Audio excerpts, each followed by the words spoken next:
আশা রাখা উচিত না। কারো কাছে বেশি আশা করলে কেন শেষে কষ্ট পাই? প্রত্যাশা না রাখলে কি সত্যিই মন শান্ত থাকে, সুখ বাড়ে, নাকি এটা শুধু একটা পালিয়ে বেড়ানোর উপায়? আমি নিজেও এই প্রশ্নের মধ্যে অনেক দিন আটকে ছিলাম। আজকে আমার নিজের অভিজ্ঞতা, কিছু সাইকোলজির কথা আর জীবনের কয়েকটা সত্যি দিয়ে এটা খোলাখুলি আলোচনা করব। চলো শুরু করি। আশা আর প্রত্যাশা দুটা আলাদা জিনিস। প্রথমে একটা কথা ক্লিয়ার করি। আশা মানে নিজের ভেতরের আলো। আমি চেষ্টা করব, হয়তো হবে, এটাই আমাদের বাঁচিয়ে রাখে। প্রত্যাশা মানে অন্যের কাছে যাওয়া, তুমি আমাকে এটা দিবেই, এমন আমার জন্য করবেই, আর এইসব আমাদের নিয়ন্ত্রণের বাইরে।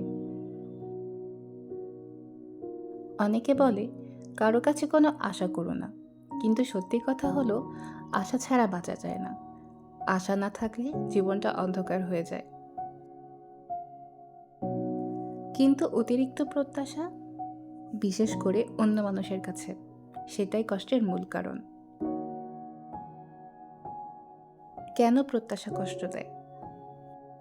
মনে করো তুমি কাউকে ভালোবাসো, তখন তুমি ভাবো সে আমার মন বুঝবে, না বললেও আসবে, ঝগড়া হলেও আমাকে আগে টেক্সট করবে।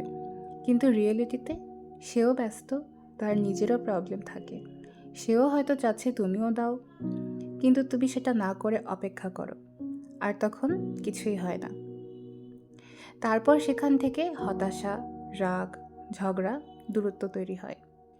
বন্ধু বা ফ্যামিলির ক্ষেত্রে আমি এত কিছু করলাম, তারা আমার জন্য এতটুকু করতে পারবে না, কিন্তু রিয়েলিটিতে তারাও ভুলে যায় বা তাদের লাইফে কোনো অন্য প্রায়োরিটি থাকে। এর ফলে তুমি ভাবো কেউ আমাকে ভালোবাসে না, আর তখন শুরু হয় একাকিত্ব। আবার নিজের লাইফের ক্ষেত্রেই তুমি ভাবতে পারো এইবার জব পাবই, এবার সব ঠিক হয়ে যাবে। এটা হচ্ছে অতিরিক্ত প্রত্যাশা। আর যদি এটা না হয়, তখন আমরা ভাবি আমি ফেল করলাম, আমার জীবন শেষ। কিন্তু সাইকোলজি বলে প্রত্যাশা ইকুয়াল টু রিয়েলিটির সাথে মিল না হলে ডিসঅ্যাপয়েন্টমেন্ট। আর এই ডিসঅ্যাপয়েন্টমেন্টটি যদি বেশি হতে থাকে, তখনই আমরা ডিপ্রেশন আর অ্যাংজাইটিতে ভুগি। প্রত্যাশা না রাখলে কি সত্যিই সুখ বাড়ে? অনেকটাই। কারণ তুমি অন্যের ওপর নির্ভর করো না সুখের জন্য। তুমি ছোট ছোট জিনিসে খুশি হও, যখন কেউ কিছু করে সেটা সারপ্রাইজ, বোনাস মনে হয়। কিন্তু এক্সট্রিম নো এক্সপেকটেশনও কিন্তু ঠিক না। কারণ সম্পর্কে কোনো প্রত্যাশা না থাকলে সেটা অসম্মানজনক হয়ে যায়। সম্মান, সততা, এগুলো তোমার এক্সপেক্ট করা উচিত। নিজের লাইফে কোনো গোল না থাকলে মোটিভেশন থাকে না। ব্যালেন্সটা এখানেই। হেলদি প্রত্যাশা রাখো, যেমন সম্মান, ভালো ব্যবহার, চেষ্টা। আনরিয়ালিস্টিক ইমোশনাল প্রত্যাশা ছাড়ো, যেমন সে আমার মাইন্ড রিড করতে পারবে, 100% পারফেকশন সবসময় প্রায়োরিটি। কিভাবে প্রত্যাশা কমাবে? 1. নিজেকে প্রশ্ন করো, এটা কি আমার নিয়ন্ত্রণে? না হলে প্রত্যাশা কমাও। 2. Gratitude practice. প্রতিদিন 3টা জিনিস লেখো যেটা পেয়েছো প্রত্যাশা ছাড়াই। 3. যা হয় ভালোর জন্য হয়, এমন মেন্টালিটি রাখো। 4. সেলফ লাভ বাড়াও, অন্যের সুখের ওপর না রেখে নিজের ওপর রাখো। 5. ছোট ছোট সারেন্ডার, আজকে যা হবে তা অ্যাকসেপ্ট করব। আশা রাখো, কিন্তু চেইন করে রেখো না। প্রত্যাশা রাখো, কিন্তু সেটা নিজের উপর বেশি, অন্যের উপরে কম। জীবনটা পারফেক্ট হবে না, মানুষও পারফেক্ট হবে না, কিন্তু তুমি যদি প্রত্যাশার জাল ছিঁড়ে ফেলতে পারো, তাহলে দেখবে সুখটা আসলে অনেক সিম্পল।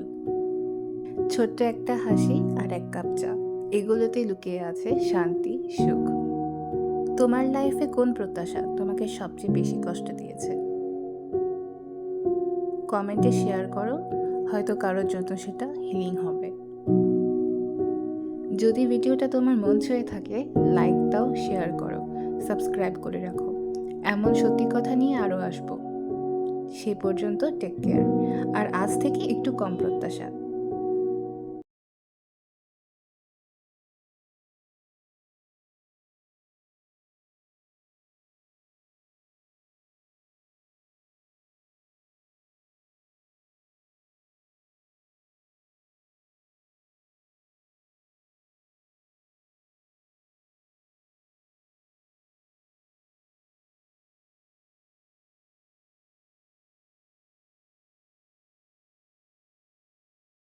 ভালোবাসা দিয়ে থাকো নিজেকে।